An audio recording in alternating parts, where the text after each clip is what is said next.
আমায় রাখতে চায়নি কেউ।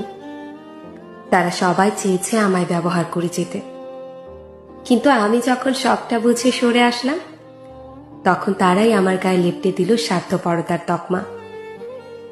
আমি তখনও চুপ করে রইলাম, হজম করে গেলাম নিজের সাথে হওয়া অন্যায়গুলো। শুনি বিধাতা নাকি হিসেব চুকিয়ে দেন। কই, তারা তো দিব্যি হাসছে, যাদের জন্য আমার প্রতিনিয়ত কাঁদতে হয়েছে। কই, তারাও তো মোটেও খারাপ নেই, যাদের কারণে আমার ভালো থাকা চিরতরে হারিয়ে গেছে। যদিও আমি নিজেই হাত তুলতে পারি না তাদের কারোর বিরুদ্ধে, মুখ ফুটে অভিযোগ করতে পারি না কখনো কাউকে নিয়ে বিধাতার দরবারে, কিন্তু এইটুকু তো চাইতে পারি, বিধাতা অন্তত আমাকেও একটু ভালো রাখুক।